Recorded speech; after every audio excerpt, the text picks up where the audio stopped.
Please welcome to the stage Mr. Nathan Thompson.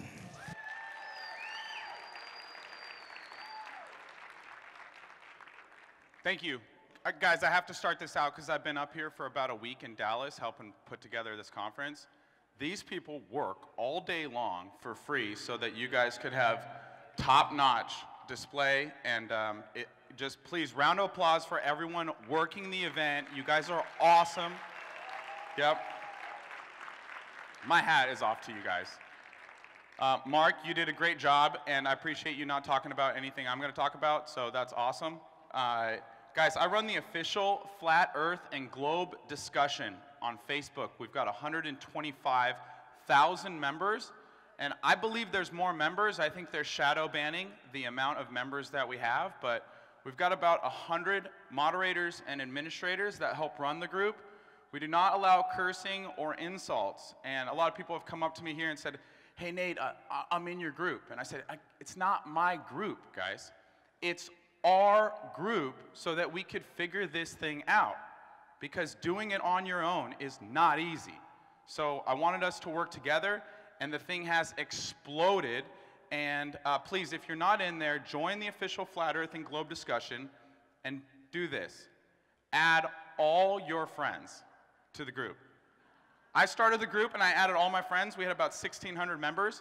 And the group declined for a couple weeks because people were like, what am I doing in a Flat Earth group 4 years ago? Because nobody was talking about Flat Earth. But some people stayed, and then the Flat Earthers started to join, and they started to add friends, and it has blossomed into what it is now.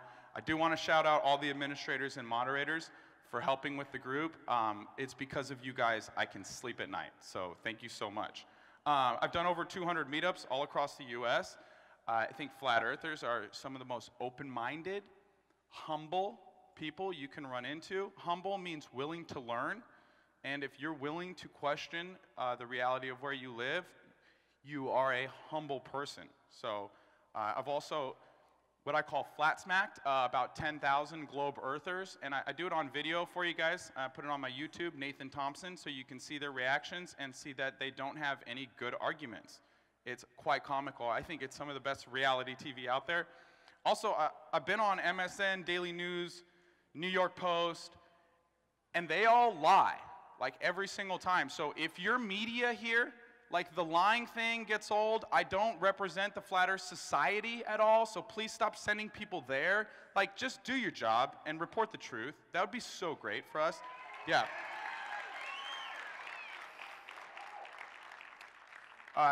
Real quick, just so you guys know me a little bit better, my story is, I was a young kid. I grew up in Orange County, California, and I was being taught the heliocentric model, and it was because of that I had a conversation with a God I didn't even really believe in. I had all my Christian friends telling me that he loved me.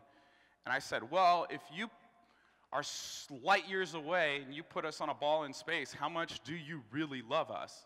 Because anyone I love, I don't want to put light years away. I want them to be near and dear and close to me. I want to at least travel and go see them once a year. But this idea that we were lost in space caused me to be an atheist for about 8 years. And then I went to school, couldn't figure out exactly what I wanted to do. I got into personal training, and then I started studying applied neuroscience and biochemistry. And one of the smartest people I'd ever met was the second person to introduce me to Flat Earth. First one was B.O.B. And I said, what is this guy talking about? These rappers are, this has to be a joke, right? And everyone is allowed that response, guys. So you gotta let people have that response, that initial knee-jerk reaction, like, oh, this is so dumb, ha ha ha, I'm gonna laugh at you. Cool, we all did that. Yep, let them have that once or twice. But then the smartest man I knew told me that the earth was flat. So it took me about 5 minutes of looking up videos, and I knew there was something here. And then I didn't sleep for about 3 days. And, right, who's been there? The no sleep phase of Flat Earth, right? Almost everyone raises their hands. Okay, great. So, and then after that I said, I don't want to be the guy pointing people to YouTube videos. I want to go do my own tests. So if my friends say, well, Nate, why do you believe it's flat? Because you cannot talk to a globe earther without them saying the B word within the first 5 or 10 words of the conversation, because it is all religious cult rhetoric. So, oh, do you believe in this? Do you believe in that? It's like, no, let's get away from the beliefs and move towards observable, testable science. That's what we should be discussing, not the B word, okay? So, and with the activism, guys, real quick, I think we spend too much time trying to convince friends and family when we should move on to someone else, someone who wants to hear the information. One of the things I say is, go where you're celebrated, not tolerated. And so people tell me all the time, Nate, my Uncle Bob, I'm trying to convince him it's flat for 6 months, but he thinks hurricanes prove Coriolis. And I say, go talk to somebody else besides your Uncle Bob. And here's what I do. I recruit everyone around Bob to Flat Earth, and then they harass Bob, and I don't have to. So that's what I do. And guys, real quick, you don't have to know that God is real to believe or know the earth is flat, but I just want to share a couple scriptures before I get into my presentation because I think it's relevant to everything I'm going to talk about. The Bible says the beginning of knowledge is to fear God, and I think what that translates to is to hate sin, not hate sinners, but hate sin. And Psalm 2 says, why do the nations rage and plot a vain thing? The kings of the earth have taken up arms against the Lord and his anointed, saying, let us break their chains and cast them asunder.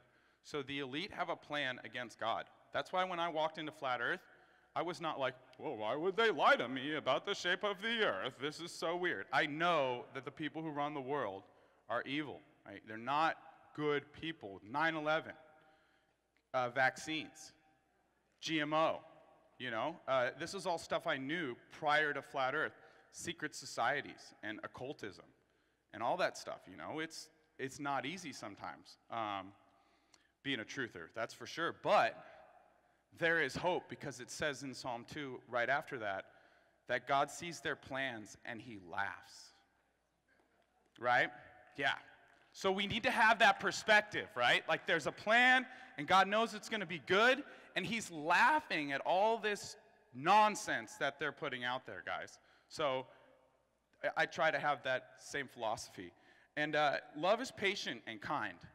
It's not jealous, boastful, proud, or rude, does not demand its own way, is not irritated, keeps no record of anything anyone ever does wrong, does not rejoice in iniquity or lies, but rejoices in the truth. And love never gives up, never loses hope, is always faithful, and endures all things. And there's 3 things in there I want to talk about.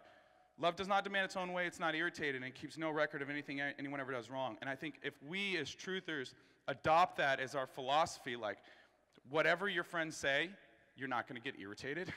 Whatever your friends say, you're not going to keep records of. And we don't demand our own way. We don't demand Uncle Bob gets it right now. So I think that would just move our activism and move the movement forward so much if we stop getting irritated, stop trying to convince people, and just plant seeds and move forward. And so, guys, there's over 200, thank you, yeah.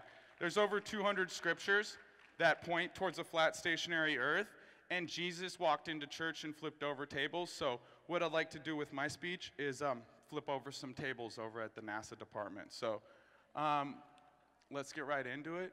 This is where most people think they live. Spinning, tilted cartoon ball. I run the official Flat Earth and Globe discussion, and this will be a compelling review of modern and biblical cosmology. Warning, this presentation contains content that some people may find disturbing. I don't care. 1, no one's asking you to believe what you're about to see without questioning it. But at least hear me out, okay? Listen to what I'm saying. If you're a Christian, search the scriptures. If you're not a Christian, do your own research. And if you are a Christian, do your own research, because the Bible says, test all things and hold fast to that which is true. Cosmology. The science and origin and development of the universe. Uni, singular, verse, spoken word. So we all live in one spoken word. Who spoke it? That's a good question. This is what mainstream science will teach you. A violation of the first law of thermodynamics, matter cannot be created or destroyed. So they'll tell you at the beginning of the science books that all life and trees and organic and non-living matter came from an infinitesimal dot about the size of the period at the end of this sentence. That's what they say in the textbooks. And then they'll tell you that everything's orbiting around the sun's blasting through space at 500,000 to 1.3 million miles an hour. So we travel roughly 20 to 35 million miles a day, and we don't feel a thing, right? Brilliant. So, do you know, or do you understand this modern cosmology as well as you think you do? I would submit, with the 10,000 people I've talked to and done activism with, globe earthers don't know their own religion at all, like at all. So we need to educate them on the globe earth and the flat earth, guys. I can't tell you what's wrong with it. You just gotta see it for yourself. First question I want to pose to you guys is, does the earth spin 1,040 miles an hour? Does anyone in here, by a show of hands, think the earth spins 1,040 miles an hour and is brave enough to raise a hand? All right, cool, thank you so much. I'm going to ask you a question later because you were brave enough to raise your hand. So how would a spinning earth affect our atmosphere, guys? I have a question for the gentleman who raised his hand. Would it cause it to rotate as one cohesive body, or would the earth work as a giant blender? What do you think?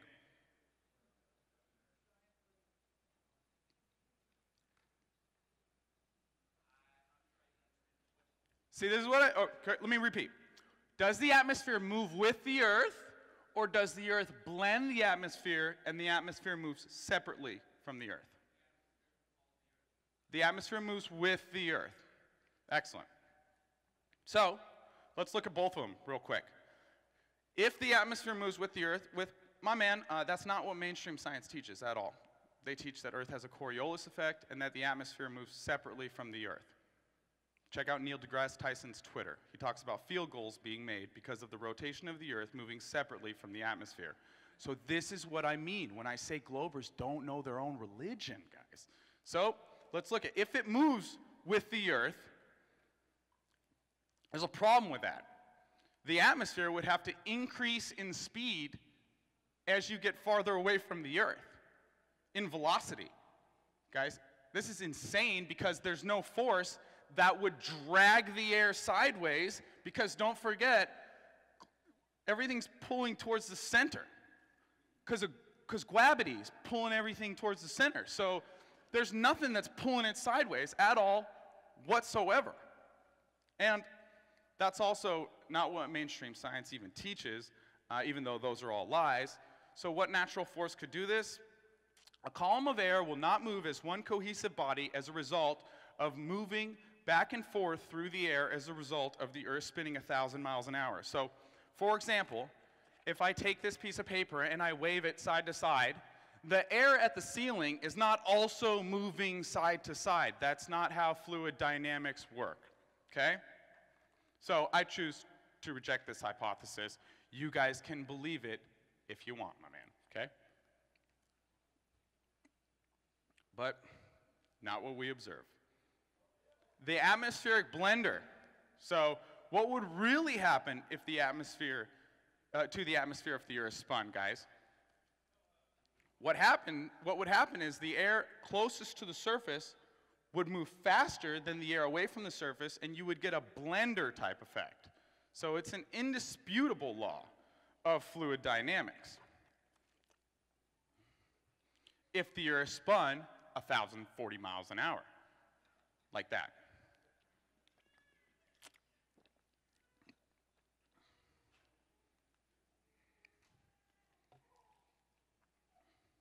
Consequences of spinning Earth and atmosphere. Guys, we've all looked at airplane flights. I saw one person raise his hand that thinks the Earth's a spinning globe, so I'm going to breeze through this really quick.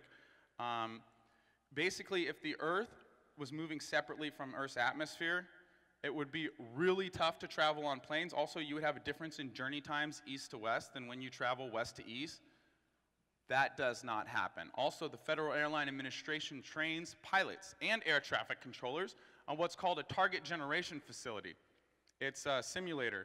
For the Earth, it's a flat Earth, a non-moving Earth, and the third thing that's real interesting is they negate a gravity vector in the software.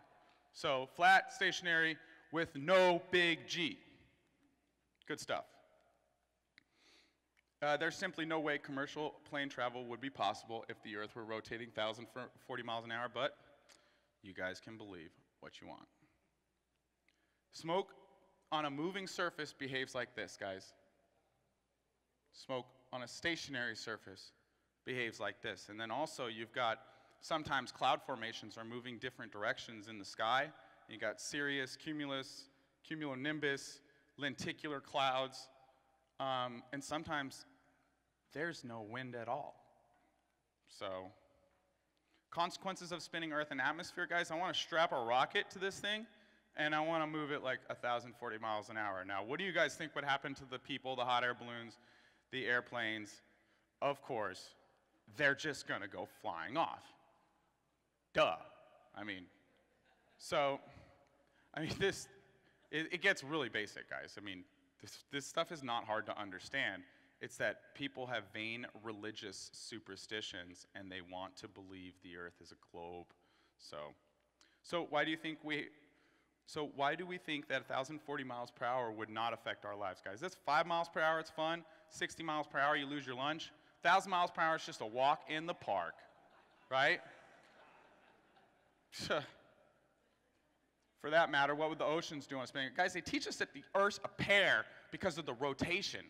So if the rocks are pulling outwards because of centrifugal force, how is the water not pulling outwards towards the equator? When I first looked at this, I go, how do we have land around the equator? The water should be pooling out towards the sides. But none of that happens because the Earth doesn't rotate, in my opinion. 2017 solar eclipses reveal the impossibility number 2, guys. This eclipse right here, August 21st, 2017, went from Oregon, traveled west to east to South Carolina. Now, let's pull up Solar Walk from the European Space Agency. Have you guys ever heard a glober say, where's your model? You guys ever heard that? Where's your model? Where's the flat Earth model?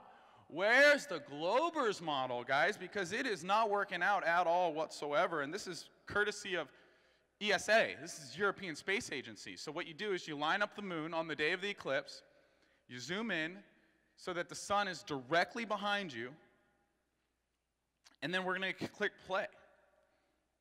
And something's interesting is going to happen, guys. The moon is going to move from east to west. Not west to east. Not starting in Oregon and ending in South Carolina. So, during an eclipse, the Earth must just reverse itself for that to happen, right? All solar eclipses start in the west and go eastward. What? Map of the next 10 annual and solar eclipses. Guys, you can look this up yourself.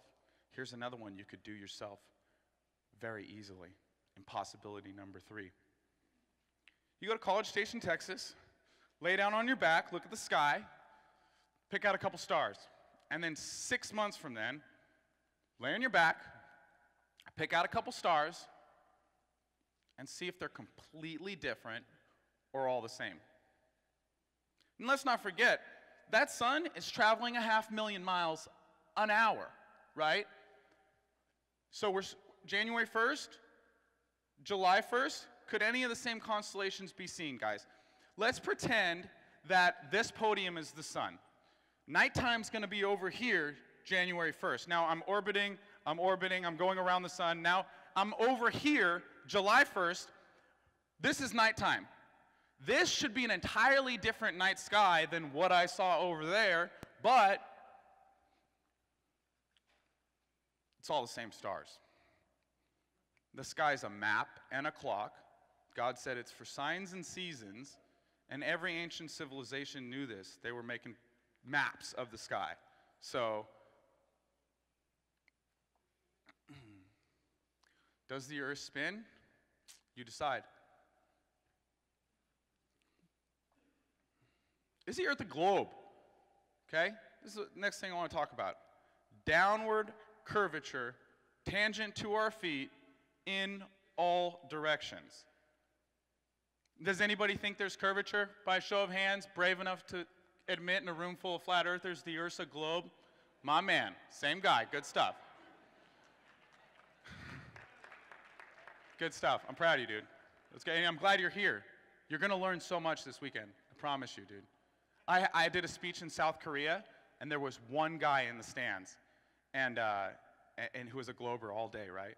And I went up to him before my speech, and I said, I'm going to flatten you during my speech. And I was just joking, you know, because I thought he was a staunch glober who's just like, no, rejected flat Earth. Because at this point, there are no globe earthers. It's just flat earthers and anti-flat earthers. And the anti-flat earthers are just playing with themselves, guys. But at the end of the thing, I wanted to do a selfie with all the flat earthers. And I said, hey, buddy, can you come take a picture? He goes, no, I want to be in the picture. I'm a flat earther now at the end of my speech. Yeah, and we went out to dinner, and he's just shaking his head going, man, I got to unlearn everything I've learned. And I go, I know, man. We've all been there, dude. It was funny to watch. So you're going to be a flat earther by the end of my presentation, by the way, just letting you know. So here's the curvature, guys, the curvature chart. Pull up AutoCAD, Sagitta, Pythagorean theorem. You're all going to get relatively close to 8 inches per mile squared, which is also 0.666 feet per mile squared, right? And the tilt, allegedly 23.4 degrees. The other angle on a 90-degree angle would be 66.6. And we got a sun we orbit around at 66,600 miles an hour. And big G is 6.67. I mean, all right, guys. You feel my pain here? Here's an experiment anyone can do. Chicago, Illinois. This famous, guys, famous experiment. I've been there with Rick Hummer. Rick Hummer went there with Rob Skiba and did this. I flew in a helicopter from Kenosha to Chicago from 52 miles away with an infrared camera.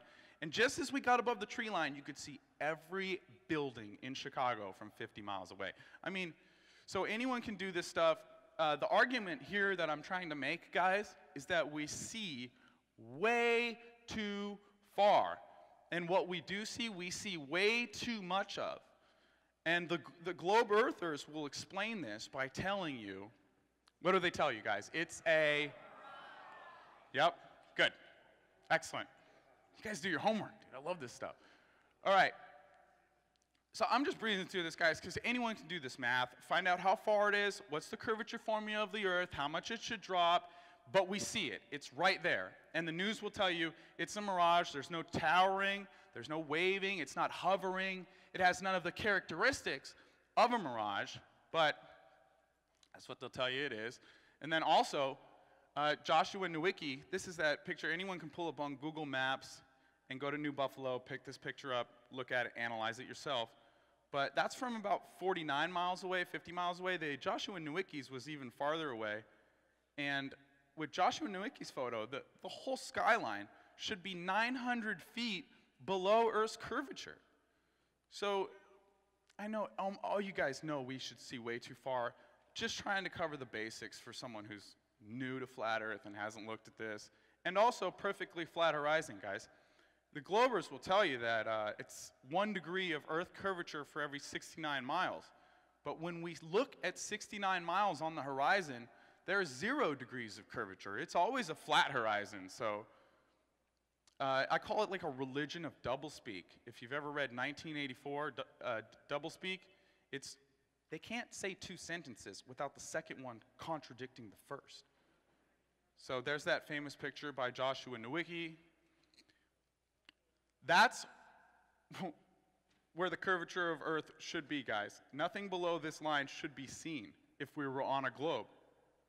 And you know what I've heard? This is the funniest thing I've ever heard. Sean Hawkins on YouTube told me, but we can't see it every day. I said, dude, you can't see your car in front of your house if it's foggy, if it's really foggy. You know, you can't even see the street lights out in front of your house. Does that mean that overnight your Earth curved and then flattens out? The arguments are so ridiculous, guys, so ridiculous. So I'll agree, you can't see it every day. It's because of atmospheric conditions. The only reason that globe earthers believe in an apparent curvature, an actual curvature, but it's apparent, it's an optical illusion, happens for a number of reasons. You could have foreshortening, smaller objects in the foreground causing larger objects in the background to disappear. There's something called wave shoaling, a lot of people aren't familiar with. With the tides, there could be bulges because of topography under the water. So you think high tide is 3 feet, and it's actually 6 feet. And so you're doing observations, and the numbers aren't correct because you're not aware of the wave shoaling. Then you have refraction. Also, glare in the background can cause objects in the foreground to disappear. You have inferior and superior mirages. And so mist, dust, smoke, these are all reasons that things could disappear. How did I jump out of the presentation there? And these are all reasons that things could disappear, but there's only one reason for, there we go, it's Earth curve. According to the Globers, there's no towering, there's no dust, mist, smoke, there's no refraction, it's just Earth curve. Go to the curve calculators. The only reason things disappear is not angular resolution limit, it's an orthographic Super Mario vision where they think that we could see forever and that there's no medium causing light attrition or the bending of light. It's got to get back to the basics with the atmosphere. So don't let them straw man you with an argument, guys, that the Earth doesn't have an atmosphere, because we live in a medium and it's constantly changing. The Earth's atmosphere is a closed dynamic system, and the gas in it is inhomogeneous and anisotropic. So that means it's different in all directions and it's constantly moving around. And so, yes, we have a gradient because temperature variance during the day. So atmospheric conditions will change hour by hour, guys. And Globers will tell you that's the Earth curve changing hour by hour. It's insane. Travis knows what I'm talking about.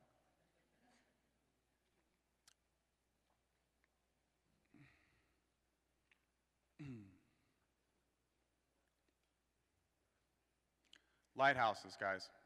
I'm not going to touch on every single one of these, but again, we see way too far. Laser observations.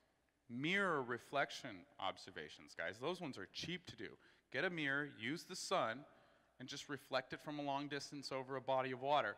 The week after I debated Mick West in Vegas, he changed his curve calculator website so that in red letters it says, note, observations close to the floor over water are not good. Yeah, a week after that. So apparently, the Earth curve calculator doesn't work if you're doing the test over water and you're close to the ground, which is our whole argument, guys, is that when we have a minimal observer height, we see way too far. So those are just some examples. Some of those should be 1,000 feet behind Earth curve. Anybody here familiar with Jay Tolan? Yeah? Shout out Jay Tolan. He did a test from Malibu to San Jacinto, observing Mount San Jacinto. And I'll show you guys this. This will blow you away right here. It's 123 miles away during the day. Now let's flip on the infrared. Bam. There's the whole thing. So infrared cuts through a lot of the atmosphere. And a lot of people are doing conversions with their P900s and P1000s just so they can get the infrared. Right here, 275 miles, Bardet Krenz. It's the world record photograph, guys. We're looking at 50,000 feet of missing Earth curve. But you can't see it every day. Right? Here we go. World record microwave. Link distance. These microwave towers were 50 feet off the ground. And I think the link was about 150 miles. Something that's interesting about microwave repeaters that a lot of people don't know, it is line of sight, but it's not a laser line of sight. The microwave's going through what's called a fresnel zone. So the wave travels up and down. So the wave has to have zero obstruction the entire time it's completing that up and down. So if there's any obstruction from Earth curvature, that would have to be accounted for. But not accounted for at all whatsoever. They're doing these things 50 feet off the ground, 150 miles away. So they did some tests, Florida, flatter than pancake, and they thought that was interesting, so they tested about 6 or 7 more states, found that those were all flatter than a pancake too. Professional surveyors did a test to see if buildings are farther away at the top than at the bottom. Because when buildings and bridges are built, they use a plumb bob, and the plumb bobs are always parallel to one another and perpendicular to the Earth. But if gravity pulls all things towards center, then the plumb bobs would be splaying outward like spokes on a wheel, and buildings would lean away from each other. We do not observe this. So Celebrate Truth. Go follow him on YouTube. Guys, this is a 2-hour presentation. If you want me to come to your church, you want to come to your school, you want to do a presentation in your area, let me know. I got this all ready, but for time, I got to cut it short, so I apologize about that, guys. We got a ton of great speakers, though, by the way. You guys are going to learn a lot. I know all these people personally, and they're ace. Everyone who gets on stage deserves it. They do a good job. So shout out all the freaking speakers, dude. Yep.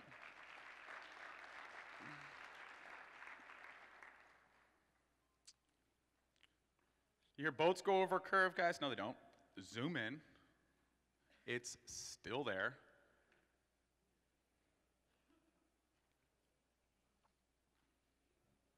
Is the Earth a globe? You guys are going to have to decide. Yep.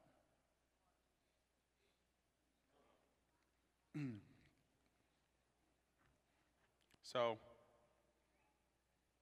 guys, real quick, love is patient and kind, right? So when we're sharing this, have that in your heart, you know, that we need to deliver the truth with love. And then also, sharing is caring. Who's heard me say that before? I say that almost every single day. Sharing is caring, right? If you don't share, you don't care. And we need to not be selfish with the truth, guys. So a lot of people, you're just taking from the community, and you should be giving more. So if I'm speaking to you, I hope that resonates. And also, the only barrier from the truth, guys, is the preconceived notion. You already have it. So if someone thinks 2 + 2 is 5, and they're convinced that 2 + 2 is 5, and the Earth is a tilted spinning globe, you're just going to have to let them have that, you know? Like I said, I used to be in sales. Professionals sort, and amateurs convince. So take the flat smacking, the time we share, I spend about 30 seconds to 2 minutes sharing flat Earth and answering their questions, and then I move on. So you can lead a globe earther to flat water, but you can't make them think critically about the shape of the Earth. Yeah. Yeah, guys, and I'm gonna cut it a little short here, because, dude, we got a busy day, but store treasure in heaven, right? So let your left hand not know what your right hand's doing. Try and do so much good, guys, that people would get lost for weeks on YouTube trying to see what you guys are up to and what you're doing. And that's my prayer, is that we would all take this and run with it. Honestly, I've heard this a million times from people. They said, Nathan, if everyone did what you did, this would be over. And I believe that, you know. If all of us went and shared with 10,000 people that the Earth is flat over the next couple years, imagine the change we would see. People would start eating differently. Vaccine companies would go out of business. Yeah, all these major movie companies that are putting out violence and sin and death and gore, they should all go out of business too. Yep. So where there is no hope, the people perish.